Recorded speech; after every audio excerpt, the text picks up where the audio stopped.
sort of an cash inflow that an investor gets, and investor really is there are many question marks floating in the air as to what should I do. Many times there is debt to be prepaid or repaid. Many times there is, as you rightly said, there is a lure of the gadget or the car, or should it go to investments. So it's more like once in a year. Getting exits or liquidating ESOPs is also these days, because of the ESOP culture and all that. These are also not very frequent, but very much on the radar of investors. Right. What about Michael? What have you seen, and how do you respond when someone comes and tells you that this is how they have been rewarded or blessed? Yeah.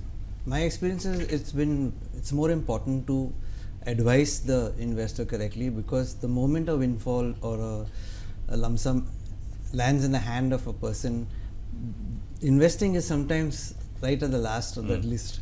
Repaying debt, as Amol was saying, is also a factor that has to, but mostly it goes into the gadgets and the dreams that so as advisors, it is important for us to channelize these investments and advise the clients to make the best of this one-time windfall that has possibly come their way. But do people come to you? Because I'm guessing that many people would first of all be scared of coming to you. They'll say, no, let me go to my advisor last. First, let me figure out how to blow this up, buy all those things that I wanted to do, or and then maybe. Yes, what you're saying is true. But then over the time that we have spent with our clients, we have developed a certain rapport. Source to, So they do pick up the phone and inform us that these things have happened, this thing has happened, and we would be having some surplus money to deploy. Okay. So Amol, when someone comes to you, it's also, I think from your point of view, it's important to see where they are in their life and life cycle and life stage. So how do you respond and what is the kind, and how does your response vary depending on their life stage? Right. So very important question. Let me straight away get into an example. One of the clients, one of the many clients, when a client approached me for with the same query that I have got so and so bonus amount, what should I do? Now I was aware that some point in time earlier, few months back, there was a large chunk of personal loan that he had taken. And as we know, personal loan is one of the costliest forms of debts that you can have. So my first advice, since I knew the client and knew client's portfolio or knew client's financial matters, the first advice was to prepay and knock off that home loan.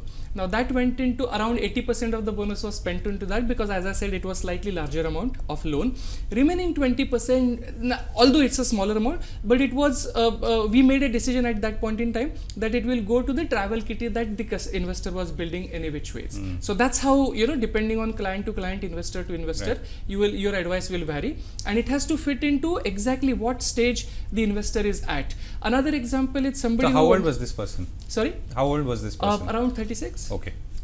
So it was a family sort of a outing that the person wanted to do, and that's the reason why after knocking off the personal loan, remaining 20% went into that holiday corpus. Right. And you were saying there was another example? Yes. The another example was somebody whose child had applied for overseas education, and there was a decision to be taken as to whether we should fully fund the education or whether there should be a loan component or a mix of these two.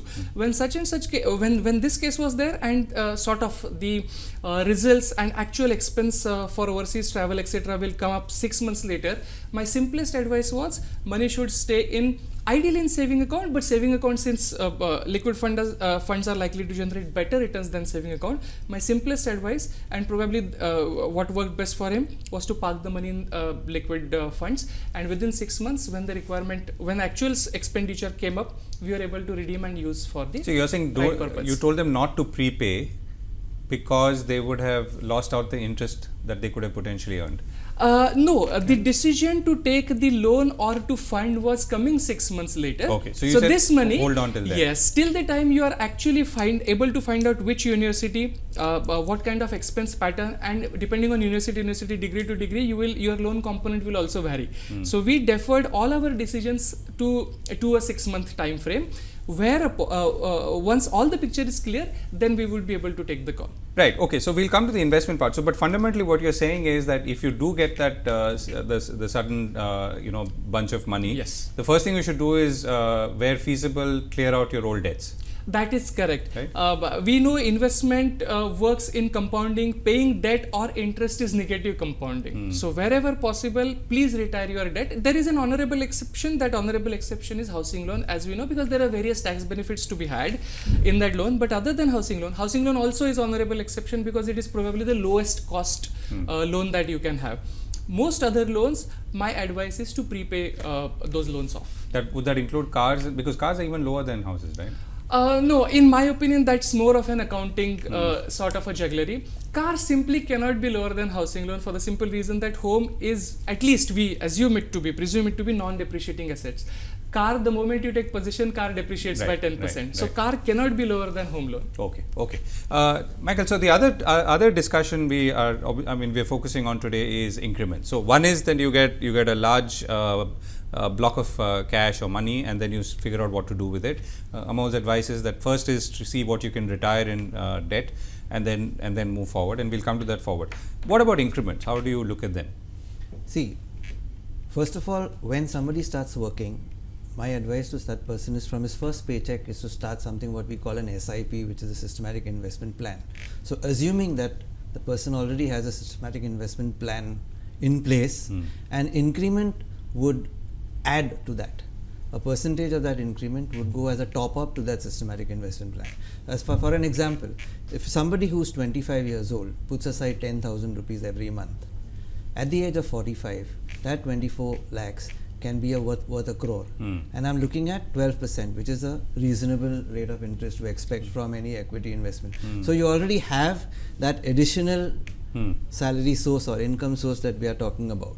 And if your regular increments top up that plan, imagine where that end figure will be. It will be a very pleasant surprise. Right, but it also would happen that in many cases people's lifestyles are usually running ahead of their income. So your lifestyle is perhaps only just about now managing to meet your income, which is the revised one. So what do you do then? Then you need to, first of all, or rather your income begins to meet your lifestyle, after the then increment. Always when investing and when preparing for this additional source of income that you're looking for, it's always invest first and spend later. That one must never forget, because that's what creates wealth, that's what makes millionaires. Right. So just another more practical question. How do you see people getting a lot of increments? I mean the basic 10 no, I'm saying in general yes, today. Yes. I mean, what's the economy like when it comes to people who are, does everyone get increments? Because there are people who are also losing jobs, right? And that's the real world.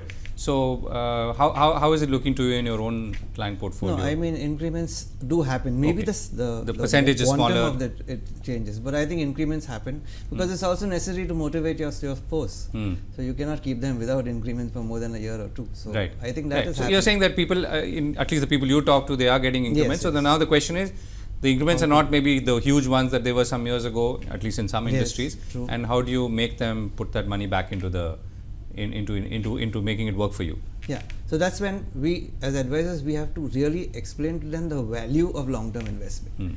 And even the small amount that you deploy every month can go a long distance to create your wealth. Right. Okay. Amol, how do you respond to people who've just got an increment? Right. I will address specific point what you mentioned. What if your increment is just sort of about to come to match your lifestyle or something on those lines? See, this is the typical behavior gap or trap. I don't know what is the right word, but I will explain what I mean. So you are spending currently out of 100 rupees of your salary, you are spending, let's say, suppose 70 rupees for all your EMIs, expenses, entertainment, everything put together. 30 rupees is the component that you are saving. Let's say you get an increment of 10%. So your 100 of cash inflow will become 110. Your lifestyle or expenses, which are 70 rupees, can still go up by 10%. So your lifestyle can be enhanced to the extent of 10%. So 10% of your 10 rupee increment is 7 rupees, which is exactly 10% of your 70% increment. Remaining 3 rupees is again exactly 10% of your 30% investment component. So I'm saying that when you get a raise or bonus or increment, specifically increment in this case, the way your lifestyle will go to an extent, there is a scope. Now this is a general statement. Things will vary from investor to investor. Some of them will have less surplus, less expenses, and some of them will have more surpluses, or the other side, more expenses. But suffice to say that investment, adding to the investments, is not a hindrance into your lifestyle a lifestyle creep or lifestyle enhancement. Both of them can be a part of, both of them are not mutually exclusive, both of them can take place together. Right. And when you get increments, so there are two situations. One is that you have zero investments at this point, and the other is that you are topping up or you're adding. So how do you advise people in both these situations?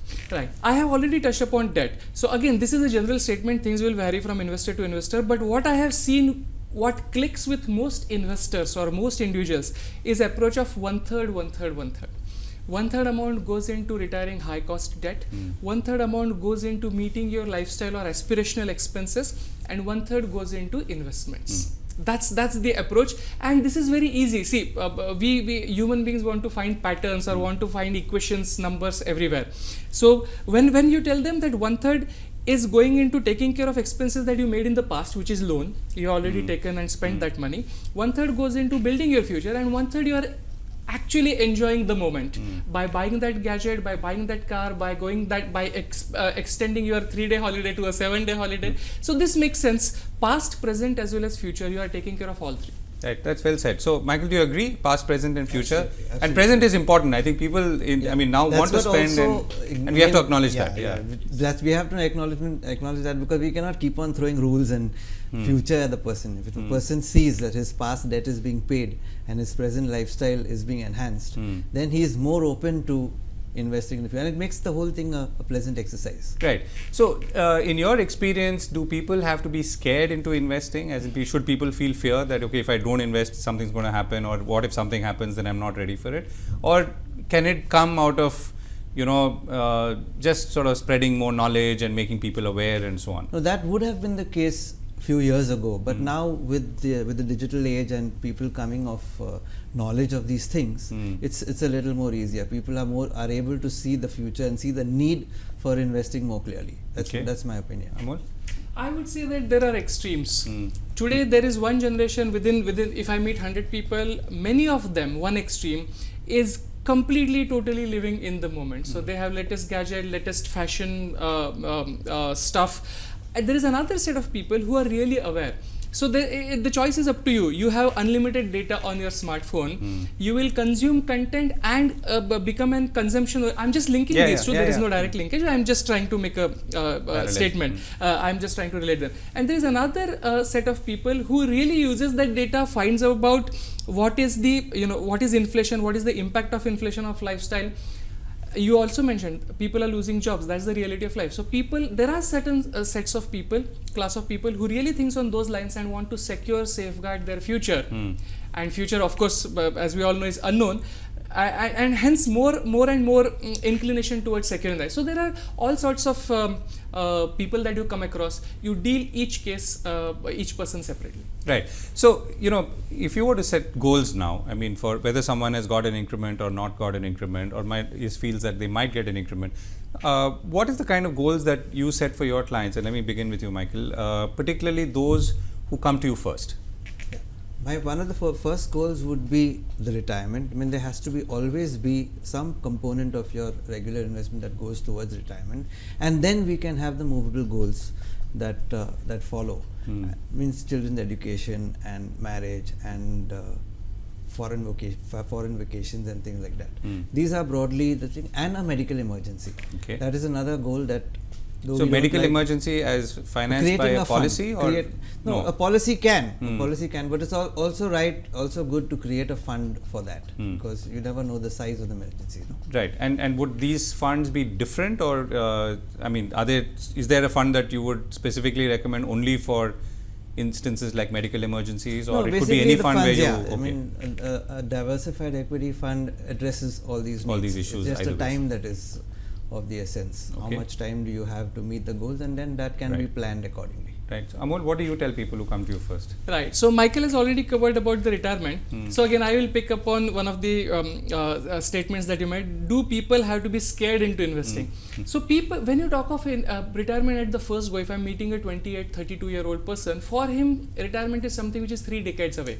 So, it's very difficult, somebody who is not into that groove, somebody who has not fallen into that channel, it's very difficult for that person to make a commitment of 20, 30 years. The easiest thing to do instead of scaring them, is to ask them what are their near-term goals. So everybody would have the near-term goals, right? Making the down payment for your home, or buying your first car, or any such thing. Now those goals, those are pretty near-term. Those are 2 year, 3 year, 5 year. You get them into habit of investments. You get them into habit of putting some money away from their salary. That money goes away from their spending kitty to their investment kitty. And once, after 1 year, 2 years, 3 years, even 5 years later, once the corpus grows to something substantial, then you talk of that this substantial corpus is only as of now 5, 10, 20 lakhs. But retirement is something which is not going to be 5, 10, 20 is not going to be sufficient. It is going to be multiple times of this. And hence there is a need, if you start from this moment or as soon as possible, you will be able to reach the very same goal with a lower starting principal or monthly SIP. If you start 10 years later, the substantial amount of your corpus monthly inflow will go into that. So that's how you take the tapering approach, gradual approach to convince somebody who is yet to start. Right, and a quick tax question as well. When you do get that bonus, or let's say you get a good increment, is there a way that I can use tax or I can invest in a way that I can save tax, which I would have otherwise paid in terms of capital gains? See, it is my experience has been that halfway through somebody's working life, he has already exhausted the prescribed government laws. So not really, it's not going to really help. And we cannot spend a lifetime trying to avoid the tax. We have to understand it is part of the system. Plan tax. Yeah, it's part of the system. And so let us concentrate more on getting optimal return from our investment rather than worrying too much about. Okay, in the beginning stages of somebody's work life, yes, there is section ETC has to be full up, but halfway through, almost everybody is exhausted all the available options. Amol? Right. So ATC is something in mutual fund space. So again, coming back to the point that everybody wants to not invest for a pretty long time unless you are convinced about it. So you could always invest into ELSS, equity linked savings scheme, mutual fund product, which has probably one of the lowest lock-in periods for ATC investment products, just 3 years. Of course, you also mentioned in your previous question, about capital gains. So your salary is your income. ELSS will not help you in capital gains. Correct. When your income has gone beyond certain limit, and if you are not covered that via ATC, then certainly you can choose ELSS mutual funds, and within 3 years the money comes out of lock-in. If you do not have immediate need of money, you can stay invested because it's an open-ended product. If not, you have some expenses coming up, then after 3 years you could use that money for your expenses as well. Right, and obviously we will not invest all our bonus in a ELSS or a tax saving scheme. Is there something else I can do which in some ways maybe maybe does not give me any breaks now, but I can benefit 3 years later? Yeah, because if you do not want to invest the money for the total long term, there are liquid funds which are giving you better than your savings bank, and then from there, once you deploy the money there, means it leaves your bank, it leaves that temptation to spend, and then at ease you can sit with your advisor and deploy that amount to the various goals that you probably have earmarked, or set aside, create a fresh one. Right. Since you have the disposal. Okay, so and last couple of questions. So let's talk about risk. So what is the kind of risk appetite I should be having when I start, particularly investing my bonus or my increment? Should my risk appetite be increasing as my income goes up, or as I start getting good increments, or should I be the same? No, a risk appetite wouldn't really be. Should I take bigger bets? Equal to your risk appetite is the person's nature, and that can be addressed through mutual funds, that can be addressed through the various type of funds.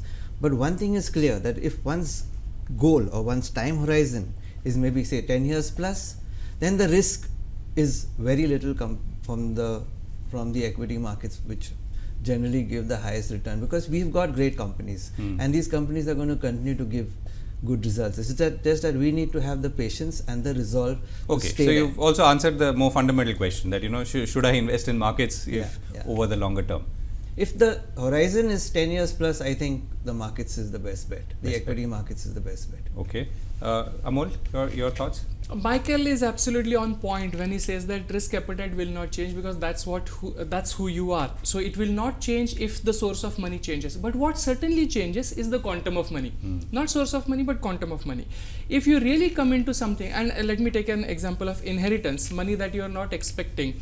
That sort of money comes, and after taking care of your debt or after taking care of your immediate expenses, if you still have a good chunk of money in your hands, and if you are short on retirement goal, then that money can really be deployed towards long term. You treat it as if that money would have come to you 10 years later. So inheritance is something which is completely unplanned, right? So you imagine that it's not going to come to me in 2019. Some of it came 20-30%, but 70% is going to come to me only in 2030, which is let's say 10 years later. That's another way you can take to get away from the temptation of spending all that money. There are many cases when people come into large sums of money, especially from the winnings, etc. There are examples from other countries as well, and those people really do. If you are not financially prudent, that money doesn't last. That money should ideally last generations, but people squander it in a matter of years. So that is something that's one of the behavioral traps. You should avoid it, and simplest way of avoiding is it after fulfilling your immediate needs and wants. Imagine as if the money comes to you 10 years later. Right. I mean, I'm trying to imagine how one would behave, because you don't know how you would behave till you get the money in your hand. So again, it's behavior. Either you should be aware about what is the worth of money that I have, and this money at 4% inflation, you are able to make 10% returns. You are 12% returns. You are able to get 4, 6, 8% real returns year on year. And 10 years, 15, 20 years later, that money is going to be substantial. It's going to change your life. We have already spent time on taking care of your past, taking care of your present. We already touched upon that. But equally important is, investment is for your own future self. Investment is it's not money that's been thrown away, put it into box and keys in the ocean. That's not what is happening. You are going to utilize the same amount of money 10 years later for your own needs. If this thing is clear, or if you have an advisor who makes this clear to you, I think it's well taken care of. Right. I'd just like to add one point over there. It's very important what Amol was saying.